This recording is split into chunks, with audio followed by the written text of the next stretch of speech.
Welcome to Theologizing Life with Anthony Cottrell and the one and only Professor Matt Tracy. I'm back, babe. He's back. He was not with us for our last episode, but he decided to come back, and we have a unique episode for you. I decided to come back. My daughter was sick. I couldn't make it sound like I just ditched you. I mean, that's what I told him in the last episode. No, I mean, I listened to the last episode, which was very good, by the way. Yes, I enjoyed our conversation with Zach Zamara. So we have a very special episode for you today. By special, I mean it's different than our last couple where we've been interviewing guests, but it's not new. It's more like vintage, Matt and Anthony. Yeah, there you go. We're going back to, you just got us for this month's episode. We're going to talk about following Jesus in a pluralist society, or what does it look like to navigate culture as a Jesus follower? Both those things in culture that perhaps conflict with Jesus or do not align with the way of Jesus, or some things are even just outright in opposition to the way of Jesus. But then there are also things that are not. Like, how do we engage things without just condemning culture or society outright? But before we do, if you remember vintage Anthony and Matt, we always like to share about a news story, a unique or funny news story, and Matt has one for us today. So, Matt, tell us about, tickle our funny bone, Matt. I mean, this one's not funny. It's more just kind of cool. If you're into biblical archaeology, this is kind of a cool development that they've been working on. So there's a site in Southwest Samaria where they are beginning to dig, archaeologists are beginning to dig, looking for Joshua's tomb. So they believe they've pinpointed kind of the location where the book of Joshua says, the Israelites gave this land over to Joshua and he was buried there along with Caleb. So there's a potential that they're going to stumble upon a really, really important tomb of a really, really important biblical figure. So that'd be really interesting. Yeah, and I love biblical archaeology. It's not often like reported on in the news because it's kind of a niche, not really doesn't really interest a whole lot of people, but I think Christians should pay attention to it because we're finding like time and time again that archaeology, it corroborates our faith a lot more than people might realize. So yeah, that's really cool. So it didn't tickle our funny bone though. No, sorry. That's okay. I didn't look up a story, but I did see someone share, and so I didn't investigate this, so don't quote me on this. But I saw some sort of someone share some sort of article title about the Ark Encounter was having some sort of insurance dispute over flooding. Oh gosh, flood damage. It's just kind of ironic. You sure that wasn't like the Babylon Bee? That was like... No, I'm pretty sure it was real. I just don't know all the details or facts. So you have to go. So funny. You have to go Googling on your own about that one. But yeah, I thought it was kind of funny. That's great. Yeah. Well, yeah, Matt, let's dive into talking about following Jesus. Before we dive in too much, let's define what we mean when we say we're a Christian or a Jesus follower or a believer. Like, what are some of the things you mean when we say that? I think the kind of key way that I would boil it down is that you have submitted your life to the lordship of Jesus. So, I mean, people might say like you've asked Jesus to be Lord of your life, meaning that his calling is now your calling, his desires are now your desires, his posture toward the world, toward people, toward faith is now your posture toward the world. So the Bible talks about the Holy Spirit transforming us into the image of Jesus, and that journey of transformation is, I think, defined as what a Jesus follower is. Yeah. And I think I would agree. I think there is this sort of the foundational, what we would say, beliefs of our religion, which I don't think is bad. Religion is not bad, but it can be sort of polluted or corrupted by things. But there are these doctrinal beliefs that there's one God, creator of heaven and earth, that humanity has sinned, Jesus, in God incarnate, came, took upon himself the weight of sin, died in a sense in our place, but he was raised to new life. He was resurrected. And through believing in Jesus, through believing in that story, and I don't mean story as in fiction, I mean believing that that is what defines reality, that somehow our life, Paul says it this way, our life is hidden with Christ, and we are therefore raised with Christ. We have this hope of new life. And so there is hope of life after the grave. All that said, those sort of doctrinal or belief things, that religious belief things that we would affirm that sort of distinguish Christianity, for me, I like to clarify following the way of Jesus. It now means not just that I believe that Jesus was God, died on the cross for my sins so I can go to heaven. It means I believe and want to seek that Jesus gets to define my reality moving forward, like the way of Jesus, the pattern that he lived, I need to adopt and seek to imitate. Paul says, be imitators of God as dearly loved children, right? So like when I talk about being a Jesus follower, when we talk about being a Jesus follower in culture, when I say that, I'm not saying believing the right things about the Bible and our faith. I'm talking about how do we navigate the manner in which we live in our current time and place and culture and setting. So Right. that's what we're talking about, right? Right.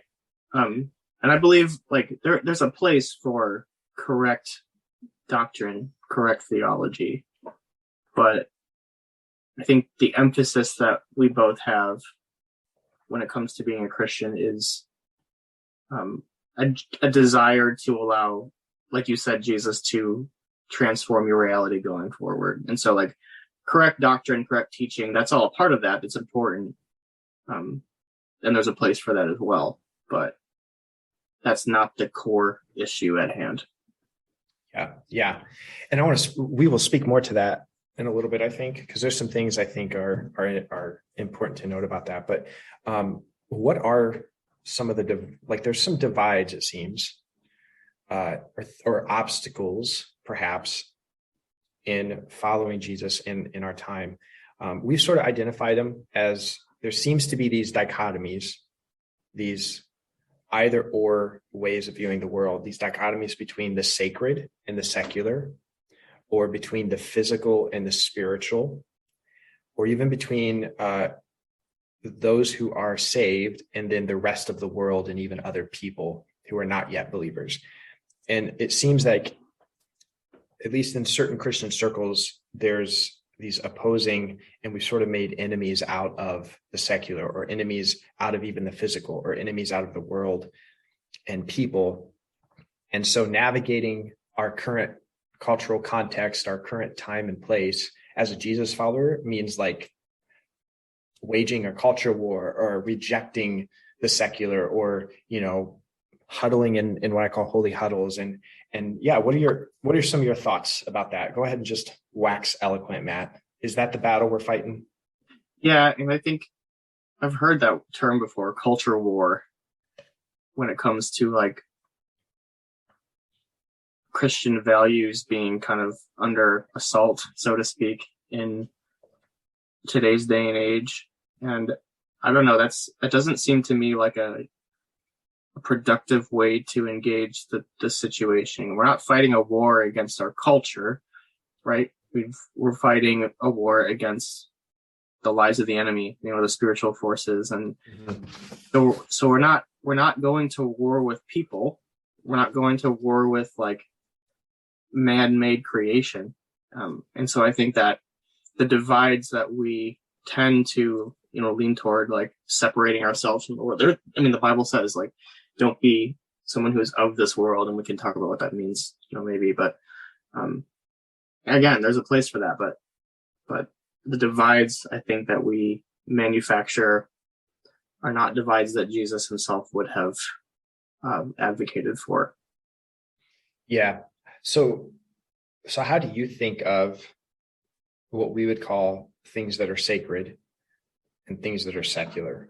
And I think when we talk about these, I think what people, it's like the sacred is things that are inherently connected to like Christianity, or at least you throw a Christian adjective before it. So it's like a Christian t-shirt, Christian music, Christian movies, Christian jewelry. And so that makes it sacred now, as opposed to the secular, which is anything that is not Christian. But like, can things, I don't know, like the whole conversation around this is like sort of, it's actually interesting concepts if you're going to take seriously what it means to be a Christian. It means to be a Christ follower. So like, can music be, I don't know, does that make sense? So how do you understand sort of this sacred secular, like what's valuable about distinguishing between that which is in alignment with God and that which is not, but what is maybe in error or not helpful when thinking about sacred and secular? How would you? I think when we separate ourselves from, when we make that hard of a line between our faith and the world that we live in, we miss out on some of the inherent beauty that our world has to offer through different cultures, even like, different styles of practicing faith. I want to be careful when I say here, but different styles of music, ways of expressing creativity, foods. Like there is inherent beauty in the world that really just enriches the human experience. And when we say, I'm not going to listen to that person's music or watch this director's film because they're not a Christian, and therefore what they have to say, what they believe is not valuable to me. I think we're missing out on some important dialogue that we could potentially be having. And also, just because a person is not a Christian doesn't mean that they don't have some semblance of truth and conviction that was given to them by God. Because, every person is made in God's image. And so God has implanted his character, it might be deep down for some, but we have the mark of God on all of us. And so just because someone isn't, inherently a professing, worshiping Christian doesn't mean that they can't grab hold of some truth that is, God's truth. Yeah. And so I think when we draw that line in the sand and separate ourselves from the world, we kind of refuse to dialogue with people who are different from us. And we refuse to dialogue with individuals whom God loves, first of all. And so therefore we should love them and engage with them. But we also refuse to dialogue with different perspectives, which kind of creates this holy huddle, as you put it.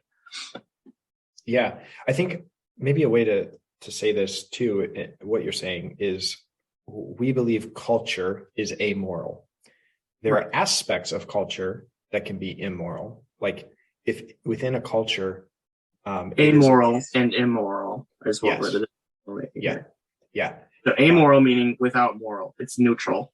Yeah. And then immoral is, it's not moral.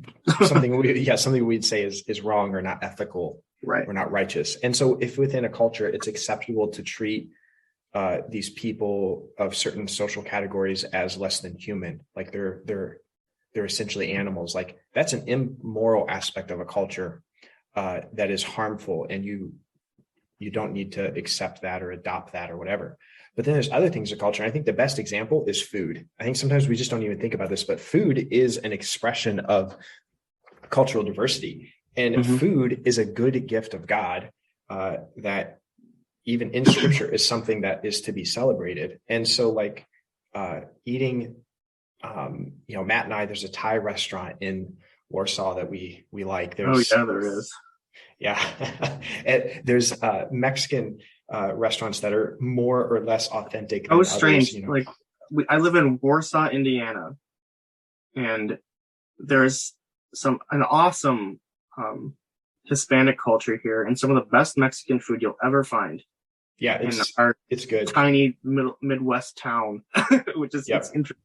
But anyway, keep going. Yeah, no, it's really good, and those are cultural expressions that we wouldn't say like it is not immoral. But then if you go to music or movies or other things, it's like we begin labeling things as secular and not, and therefore something to be rejected. And I think sometimes that's unhelpful. There can be parts of music, like the lyrics perhaps, or things in movies that demonstrate something as immoral, but sometimes culture itself or the secular world itself isn't necessarily moral or immoral. And I think where this can be challenging too, we weren't going to go here, but I think sometimes people, where this divide can also be challenging, is people see like vocational ministry as a sacred job. But then those who work in a factory or those who work in an office or even those who work at a hospital as being a secular job. Mm-hmm. And I think, no, like, look at it through a different lens. In what ways are you contributing to life and life-giving things and helping things thrive? What ways are you reflecting the image of God through creativity and ingenuity and innovation? Like, there are things about your job that may not be directly connected to church work, but it can still be just as much an act of you reflecting the image of God in a way that worships and glorifies and points to God. Right. And so seeing like my secular job versus my ministry job and seeing a divide there, I think like can be unhelpful. We need to redeem some of those secular things we do and sort of infuse them with the spiritual or with the sacred. Right. Right. I mean, the first command that God gave Adam and Eve was to work and to create, create new life, tend his creation, work in his creation. So expressions of human creativity, whatever they may be, those all point back to a God who created us, the God who creates. We create because God is creative. Yeah. And I think when we acknowledge that, we can find beauty in even aspects of culture that we might find secular. Again, like there are immoral aspects of culture, like you said, that we can reject. So I feel like, Christians, like we can't really accept those as inherently beautiful. But there are aspects of culture that are more neutral, amoral, that when we engage with them, we can actually discover truth. Yeah. So. Yeah, I agree. And one of the ways, I don't know who said it, but I've heard, I don't think it was C.S. Lewis, but I've encountered this idea that Satan's not original. He simply corrupts what God has created. He corrupts something good. So essentially it's the idea that everything that we'd say is immoral or bad doesn't have any sort of substance of its own. It's more of a corruption of something God created good. And so it's part of being a Jesus follower and being salt and light and ambassadors and all those metaphors is sort of reclaiming what has been corrupted and redeeming it and renewing it in light of the kingdom. Yeah. But so one of the other divides sometimes as we talk about this, like sacred, secular, there's also sometimes this divide between like the physical and spiritual. Like I used to think like, man, if I just didn't have my body, especially as be vulnerable for a moment, especially as a young teenager with raging hormones and like starting to experience what I would say lustful desires for towards women in a way that's like, again, that's something God created good. Like there's a good thing there, but then when it begins to be selfish and this just lust for more, God says that's sort of grasping for more than the good he gave us.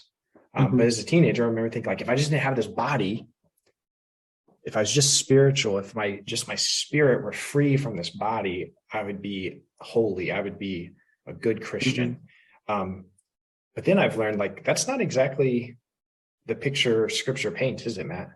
No. I tell this to I spend a lot of time on this in my class because it's kind of it's the foundation of the Bible in Genesis 1-3. It basically like lays out the problem of the world, the human condition. And the first truth that we see in the Bible is that humans are God's crowning achievement. We're not we're not meant to be anything other than humans.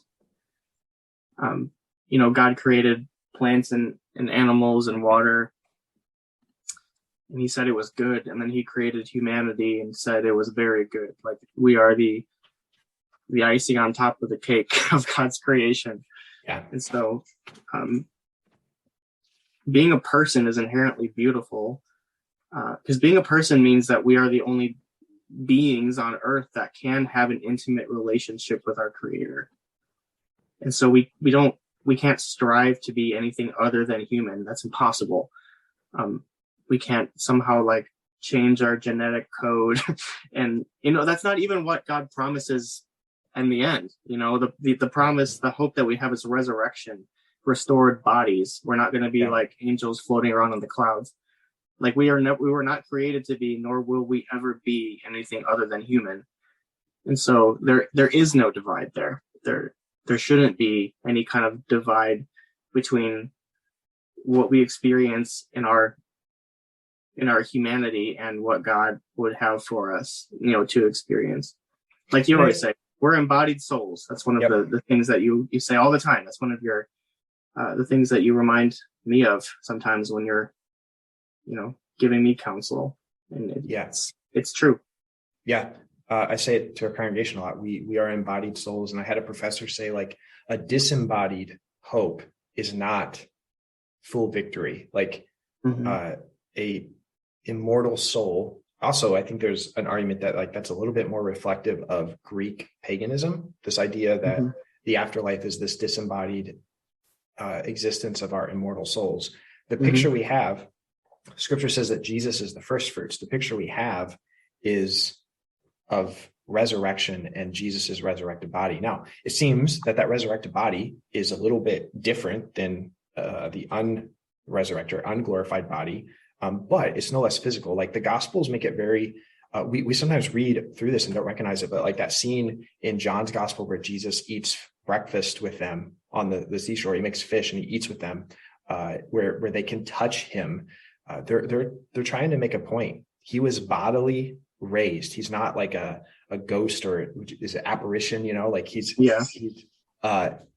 was bodily raised. And that is one of the core doctrines of faith. But I should back up. The other core piece to that, in order for him to be bodily raised, we also affirm that he was bodily born, the incarnation. Like, God took on human flesh.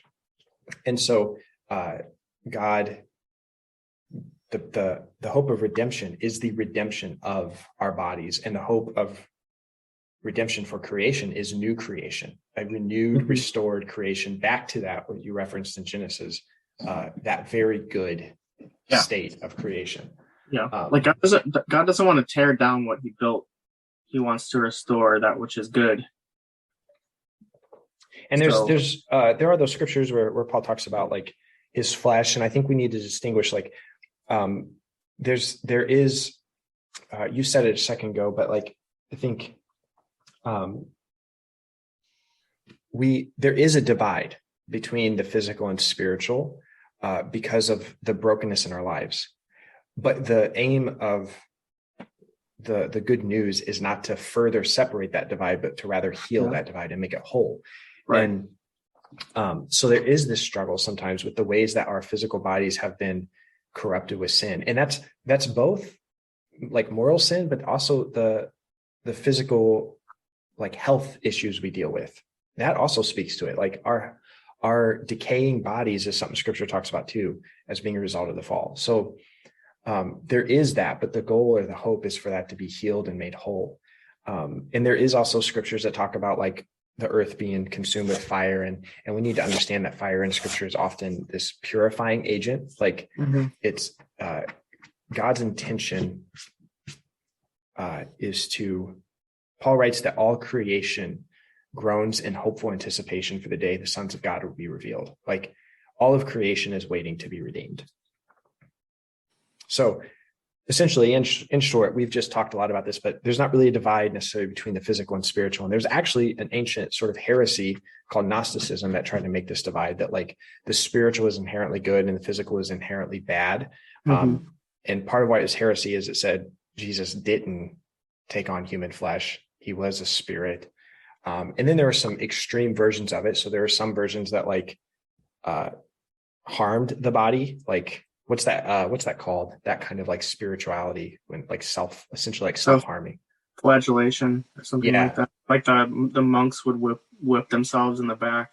Yeah. Like, yeah. That's not the way of Jesus. And then there's another extreme that said, well, since the flesh doesn't matter, like go ahead and indulge in every pleasure because only the spirit matters. And Right. A lot of the Gospels, a lot of the New Testament writers are actually addressing that ideology, the Gnostic heresy. So there's a little tidbit. You can do some more church history. So Matt, we've kind of danced around it, but like, so does that mean that the world, when Paul talks about the world and then the people who are unbelievers, like, are we, as we navigate our time and place as Jesus followers, are we fighting a war? Are we fighting a battle against the world and people who are not yet believers?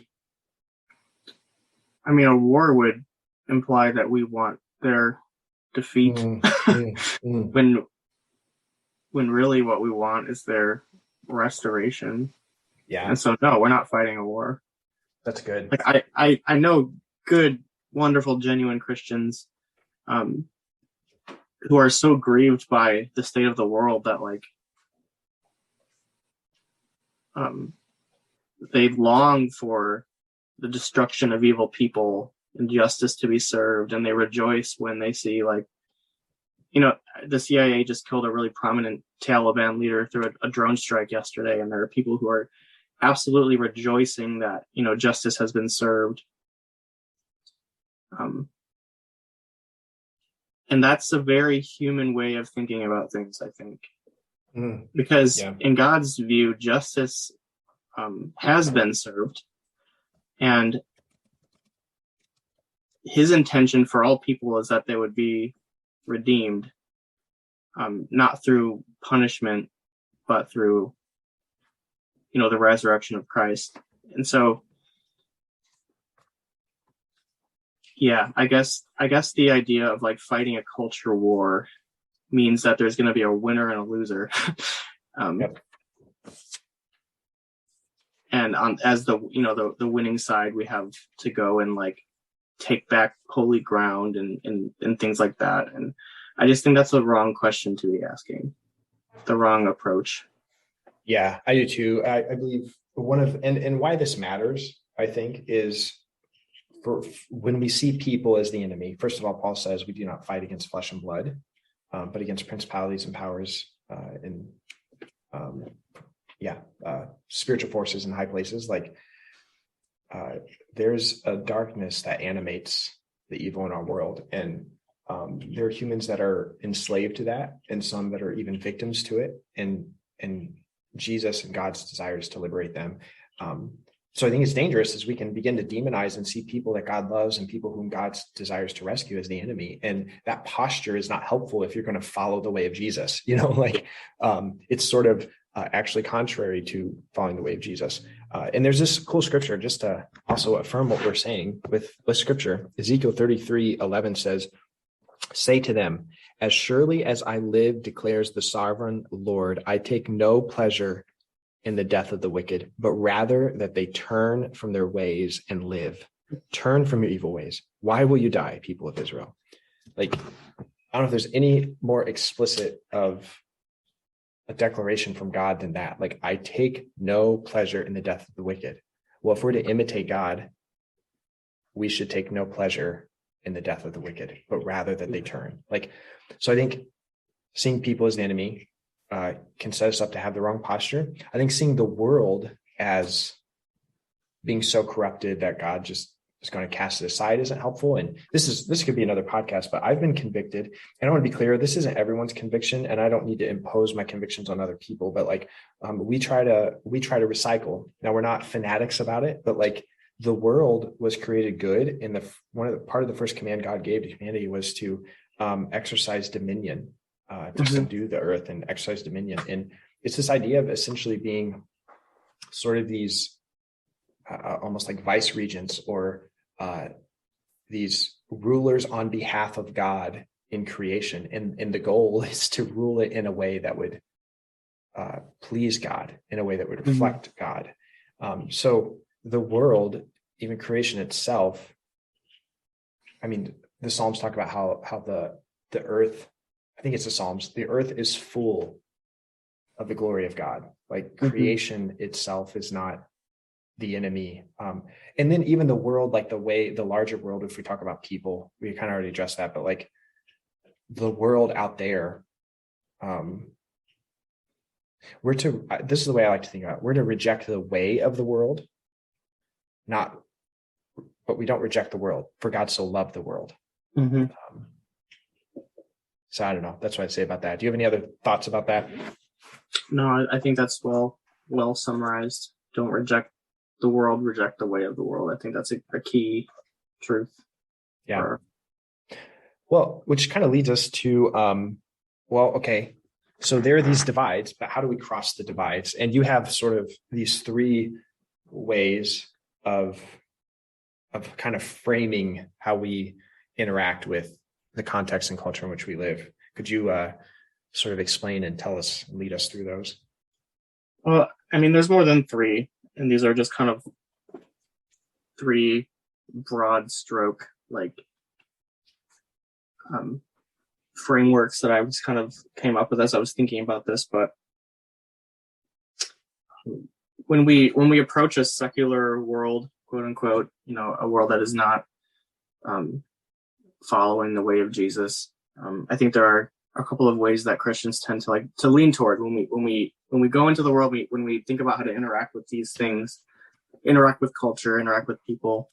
I think one of the approaches is assimilation, which means we kind of mold our doctrine to fit our culture, and we kind of see some of these things in some of the cultural issues that are going on now with like LGBTQ activism and abortion, and there are some Christians who might go back to their Bible and try and justify these things through Scripture, kind of molding our Christian doctrine to fit our cultural norm. Another approach is withdrawal, and I think this is what we might call, what we referred to a couple minutes ago as the holy huddle. Whenever there's an aspect of our culture kind of threatens our doctrine, threatens our theology and view of the world, we shy away from it. We don't engage with it. Target, a couple of years ago, they came out with a marketing campaign where they were very actively supportive of the LGBTQ movement. A lot of Christians boycotted Target. I can't shop at Target because I can't support this corporation that doesn't uphold my values. Fair enough. But if that's your conviction, okay. But I think that's another approach is, when we withdraw from things that don't agree with or threaten our doctrine. And I think the third approach is the one I would argue is correct, just in my humble opinion, is engagement. So engaging our culture means being aware that as people, as human beings, as embodied souls, we are a product of our culture. There's no way that we can separate ourselves from our culture. The way that we read the Bible is impacted and influenced by our culture. The way that we think about our relationships with our family and friends is impacted by our culture. The way that we view leadership and hierarchy is impacted by our culture. And so there's nothing we can do to separate ourselves from those things. And so engagement would be to realize that there's no way to separate yourself from your culture, but you can evaluate culture, positive and negative aspects of your culture in light of the gospel. Meaning that you recognize that there can be inherent beauty in that which you might consider secular. There might be inherent truth in some of the things that aren't outwardly, Christian. A song on the radio that talks about, an aspect of the human condition that is inherently true, but it's not, it's not a gospel oriented observation about the world. It's just somebody's observation that is true. When you're engaging culture, you can look at that person's perspective and say, okay, that's right.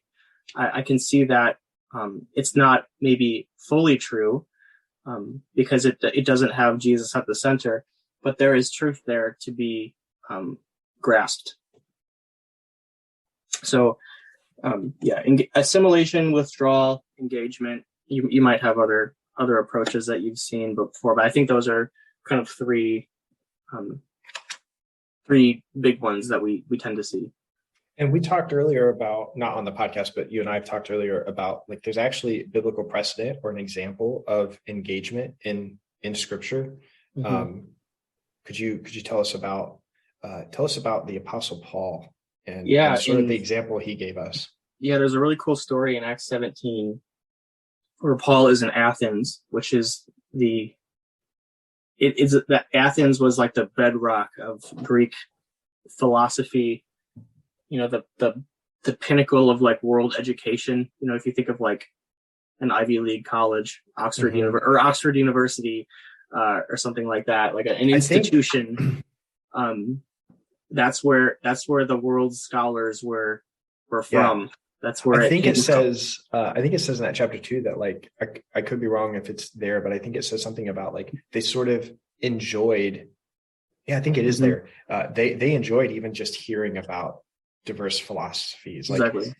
Think about a bunch of professors, like, sitting around the public park playing chess and talking about, all the current new philosophical, religious, spiritual, like, ideologies that existed at the time.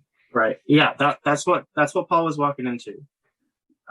So he was walking into an Ivy League college, or he was walking into an Oxford University, like with a bunch of very well educated, very well read people, and he's going to go and share the gospel with them.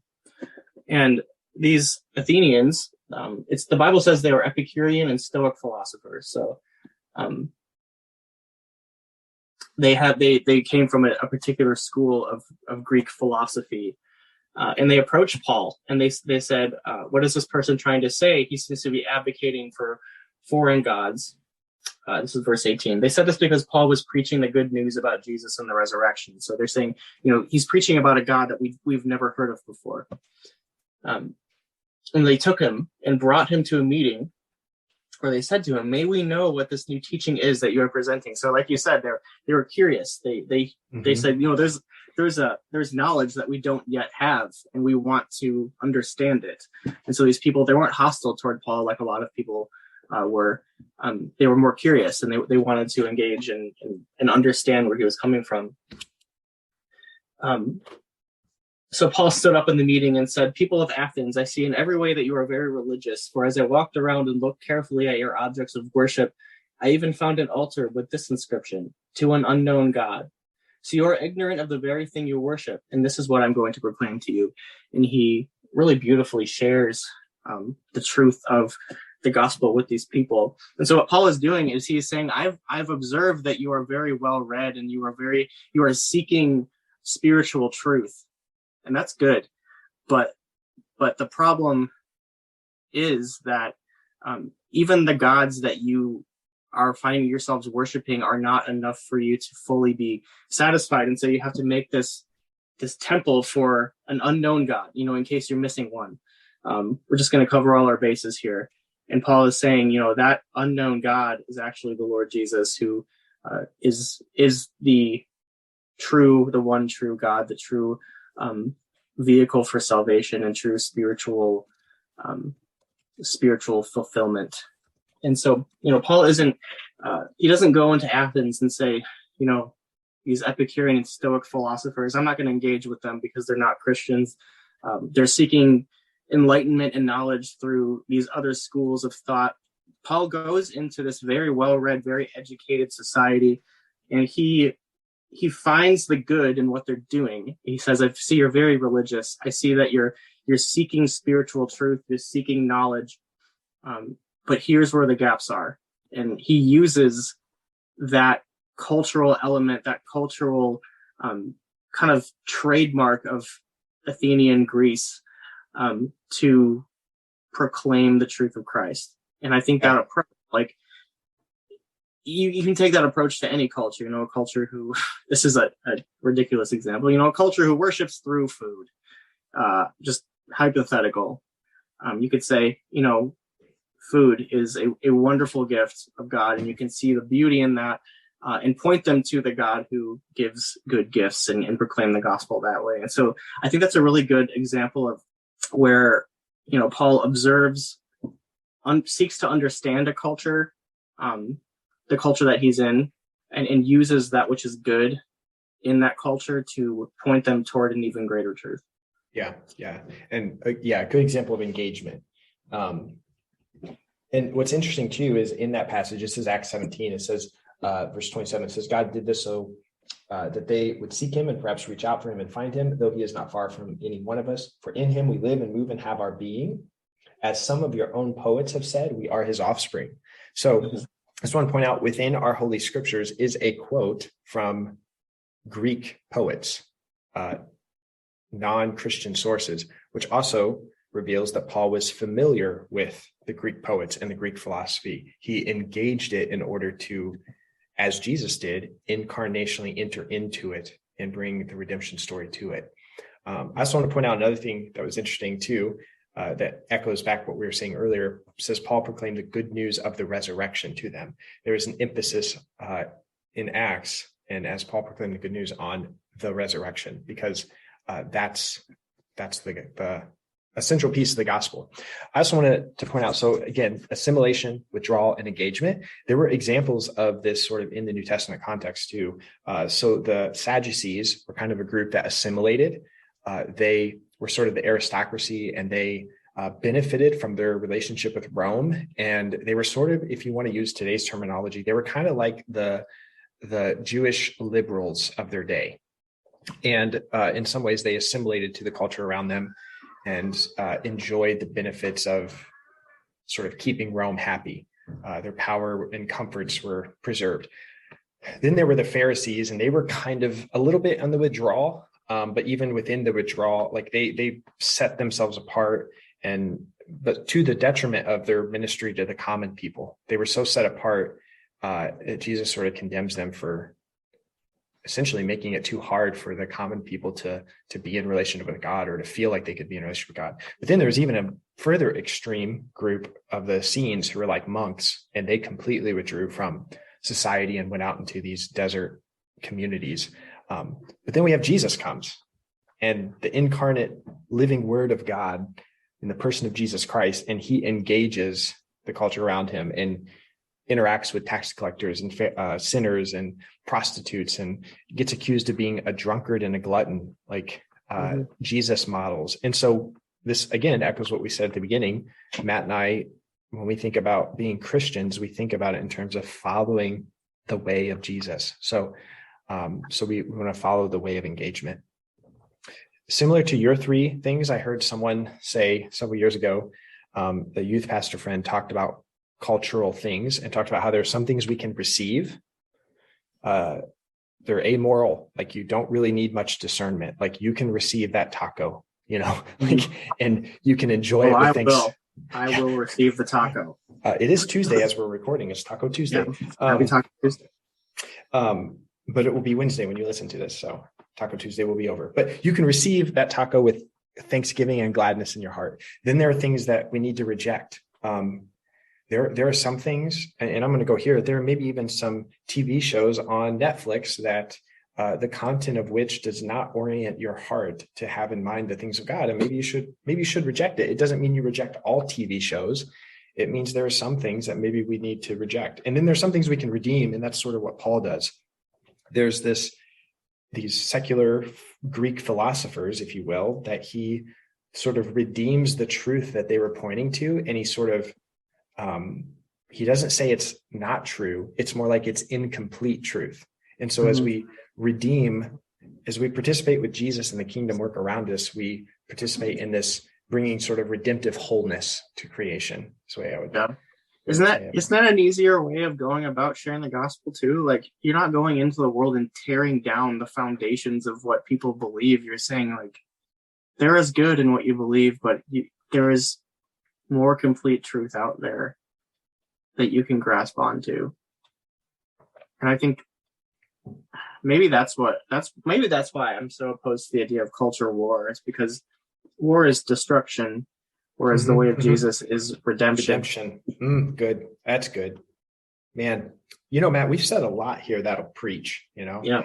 I had a professor I think in class was like, oh, that'll preach. That'll preach. That'll preach. So one of the things we were thinking about talking about, and we may not spend a lot of time here, but Matt, you and I have talked a little bit how some people go the route of withdrawal and sort of rejection and the route of seeing these dichotomies. It's like they only see the world through the lens of the dichotomies and sort of take that culture war approach. And I call them heresy hunters or doctrine police. Mm-hmm. Have you encountered that? What's your experience been? And we won't drop any names here, but have you encountered what I'm talking about, or is this just unique to the corners of the internet I find? No, it's not just you. And I feel like especially, you and I are, have seminary educations. And so we've kind of encountered, I'm sure, people who are well-read, very well convicted of what they believe. And so they're more prone to completely discount a church or an individual or a pastor just based on an element of their theology that they disagree with. And so, and they throw out this term heresy, like it's just like, I don't agree with that. That's not what heresy means. Yeah. That's not even close to what heresy means. But they use that as kind of like a sanctified way of saying, I don't want to learn from you. What you believe is not valuable to me. And they disengage altogether. And so like people, especially, I think mega churches are a big target for this. They're a big popular church, so they must be preaching a false gospel if all those people want to go there. And so they go through these churches like Sermon Archive or whatever, and they dig out this one clip from 5 years ago where a pastor said something that might not be so biblical. And they write a 10-page blog post about it, about how this church needs to be. It's cancel culture, I guess, in Christian circles. Just based on theology. And it's a problem because it turns the church against itself. And if you're on the outside looking in, you're thinking, why would I want to be part of this church? Why would I want to follow this Jesus if his people can't even get along with each other? Yeah. So that's kind of been my experience. Yeah, mine too. And I have found blog posts where it's like this person's entire blog platform is based on finding things to criticize another believer's doctrine. I found YouTube channels where the whole YouTube channel, and they have these clickbait titles like fill in name of megachurch pastor said what, or, a picture in the thumbnail of well-known pastor with heretic ? Or false teacher. And they go after these people. And don't get me wrong, like there's some things out there that I think we need to have discernment about, but like, I start to have questions about like, if your entire, you see it as your ministry to tear down other people, and you do it sort of very uncharitably, like you do pull a clip of something they say out of context, or you search for those things to find fault in. I just start to have questions about the motives of your heart. And it's very off-putting to me. So when it comes to preachers and authors and blog writers and podcasters that I look to, and this is for what it's worth for any listeners, I really look for humility. And even if I don't agree with them on everything, I am more drawn to people. I have experienced that there's something in my heart and soul that resonates with people that are humble. And when I see what scripture says is the fruit of the spirit, love, joy, peace, patience, kindness, goodness, gentleness, faithfulness, self-control. Like when I see these things exhibited, I'm more drawn to Christ than when I see these Facebook videos or YouTube platforms where it's like outrage, just outrage over doctrinal error of this fill in the blank pastor. And so, and notice too, we're trying not to drop names. Like I'm I also just don't like this culture of like, I'm going to call out so-and-so pastor because they're famous. I have no relationship with them. I have not went to them in person and confronted them on something. If I really think they're in grievous error, and I actually love them, Paul tells us to speak the truth in love. In 1 Corinthians 8:1, it says, knowledge puffs up while love builds up. Like, if your entire ministry or your entire view of preserving the doctrine of God is to tear other people down, I want to say, like, you may be doctrinally accurate, but your way of Jesus wrong. Like, you're missing the heart of Jesus. Yeah, I think when we fall into that trap, we kind of make correct doctrine like a sanctified, salvation by works. You know what I mean? Mm-hmm. Yeah. Like, you can't be saved unless you are convicted of X, Y, and Z. And we talk about this. There's kind of a concentric circles of theology that I think it's an important illustration. Maybe I'll make a graphic for it and post it along with this episode. But it's 3 concentric circles. The center circle is dogma, meaning these are, non-negotiables of the Christian faith. So, for example, Jesus rose from the dead. That is a conviction, a belief of Christian faith that makes us uniquely Christian, that defines our faith, the resurrection, the Trinity. And as you start thinking about these things, you'll realize that our dogma is actually quite limited. It's pretty small. There are a surprisingly few things that are completely central, that are non-negotiable. And then the following circle, a slightly bigger circle, is doctrine. And these are these are important convictions that are not central to the Christian faith, that you must believe in order to be a Christian. So, for example, what's an example of a doctrinal? I think baptism is a good one, because I've been thinking about this a lot lately. There's the Friends Church doesn't practice.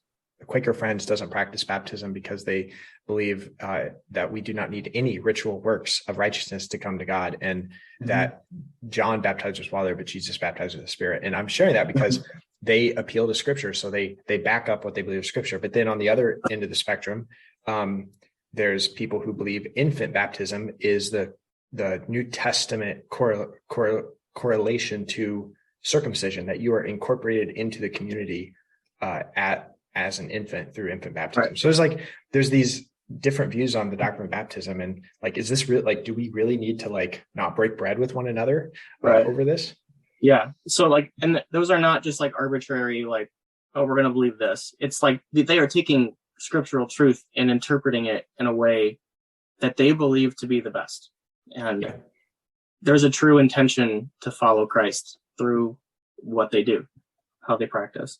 Mm-hmm.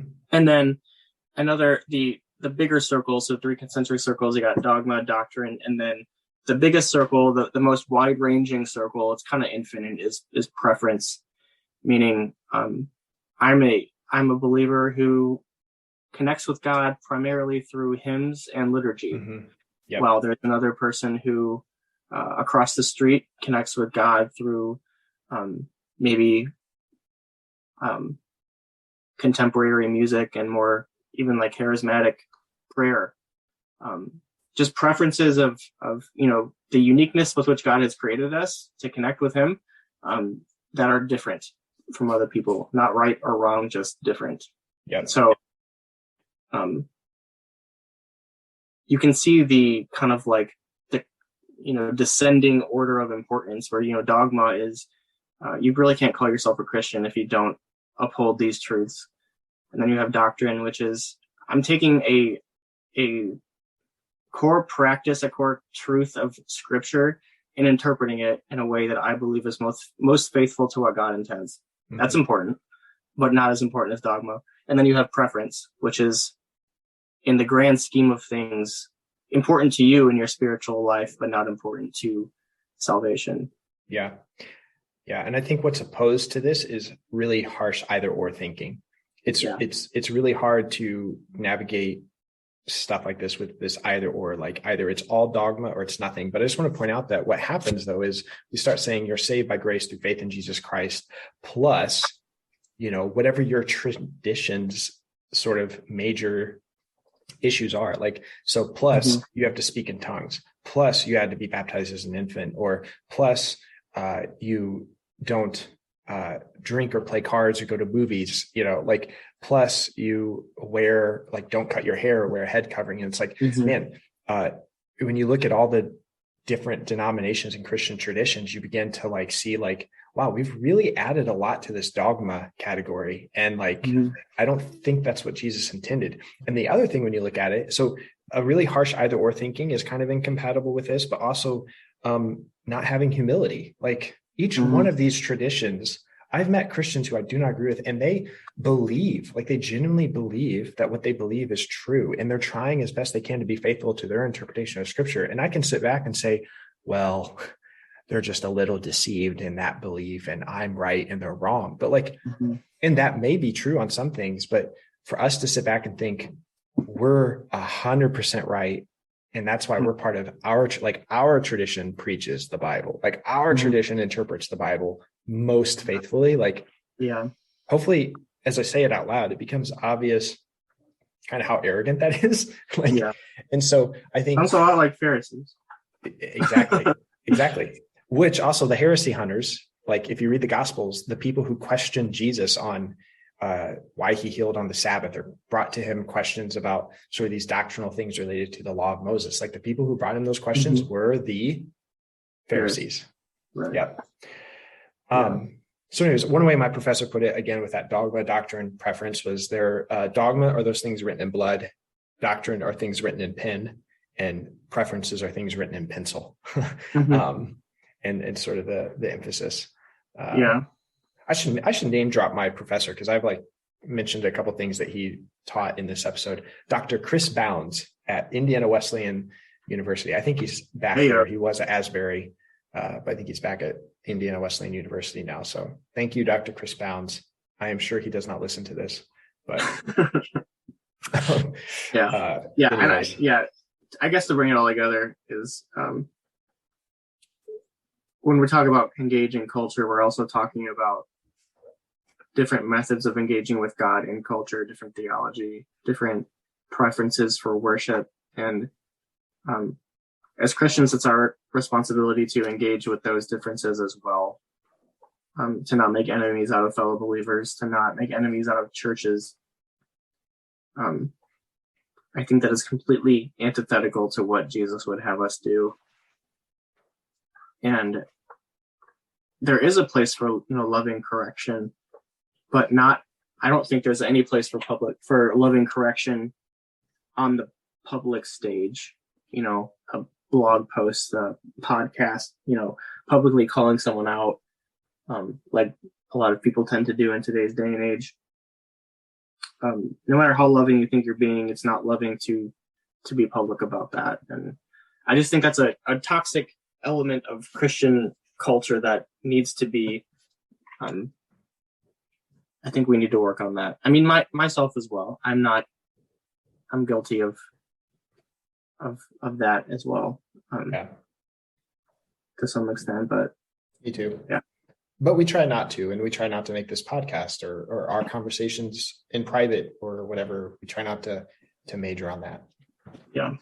I'm going to read a large section real quick from Leslie Newbegin, The Gospel in a Pluralist Society. Oh, no, not New. No, he's the worst. I don't want to listen to that. He's a heretic. He's also dead. So, but it says his theology is a lot better than ours, I'm sure. Yeah. He says, if we turn to the ministry of Jesus himself, it is of course clear that Jesus shocked the established authorities by being a friend to all, not only to the destitute and hungry, but also to those rich extortioners, tax collectors, whom all decent people ostracize. That the shocking thing was not that he sided with the poor against the rich, but that he met everyone equally with the same unlimited mercy and the same unconditional demand for total loyalty. If we look at the end of his earthly ministry at the cross, it is clear that Jesus was rejected by all, rich and poor, rulers and people alike. Before the cross of Jesus, there are no innocent parties.